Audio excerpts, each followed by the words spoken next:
बीरबल और स्वर्ग की सैर। एक दिन दरबार में एक दरबारी बोला, जहां पनाह, हमने सुना है कि बीरबल इतने होशियार हैं कि वे खुद भी स्वर्ग जा सकते हैं। अगर वे सच में इतने चतुर हैं तो इन्हें स्वर्ग भेजा जाए। अकबर हंस पड़े और बोले, यह कैसी बात कर रहे हो? कोई भी जीते जी स्वर्ग नहीं जा सकता। दूसरा दरबारी तुरंत बोला, मगर जहां पनाह, अगर बीरबल अपनी चतुराई से आपको स्वर्ग की सैर करा सकते हैं तो क्यों न वे खुद स्वर्ग जाकर वहां के अनुभव लेकर आएं? अकबर सोच में पड़ गए और उन्होंने बीरबल से पूछा, क्या तुम सच में स्वर्ग जा सकते हो बीरबल? बीरबल समझ गए कि यह उनके खिलाफ कोई साजिश है, लेकिन उन्होंने मुस्कुराते हुए कहा, जहां पनाह, अगर आपको मुझ पर भरोसा है तो मैं स्वर्ग जाने के लिए तैयार हूं, मगर इसके लिए कुछ तैयारियां करनी होंगी। बीरबल के विरोधियों को अपनी योजना सफल होती दिखी।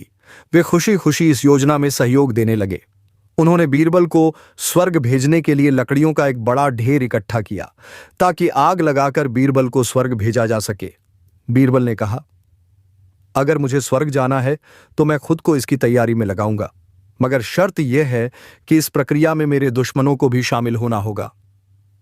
दुश्मनों ने सोचा कि अब बीरबल बच नहीं सकते, इसलिए वे तैयार हो गए। बीरबल ने राजा से कहा, जहां पनाह, जब मैं स्वर्ग पहुंच जाऊंगा तो वहां से आपको एक संदेश भेजूंगा। जब तक मेरा संदेश ना आए तब तक कोई भी मेरे बारे में गलत अनुमान न लगाए। अकबर ने यह शर्त मान ली। जब लकड़ियों का ढेर जलाने का समय आया तो बीरबल ने कहा, मुझे कुछ समय चाहिए ताकि मैं भगवान की प्रार्थना कर सकूं।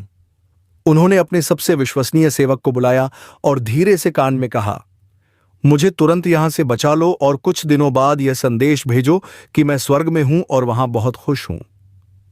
रात के अंधेरे में बीरबल वहां से भाग निकले और एक दूर गांव में छिप गए। स्वर्ग से संदेश। कुछ दिनों बाद अकबर को एक संदेश मिला, जहां पनाह, मैं स्वर्ग में बहुत आनंद से रह रहा हूं। यहां के देवता मुझसे बहुत खुश हैं, मगर यहां एक समस्या है। यहां दरबार में कोई मंत्री नहीं है। अगर आप चाहें तो आप मेरे दुश्मनों को भी यहां भेज सकते हैं ताकि वे स्वर्ग की शोभा बढ़ा सकें। यह सुनते ही दरबार में सन्नाटा छा गया। अकबर ने गुस्से से कहा, अगर स्वर्ग को और मंत्रियों की जरूरत है तो क्यों न तुम ही लोग वहां जाओ। बीरबल के दुश्मन डर गए और हाथ जोड़कर माफी मांगने लगे।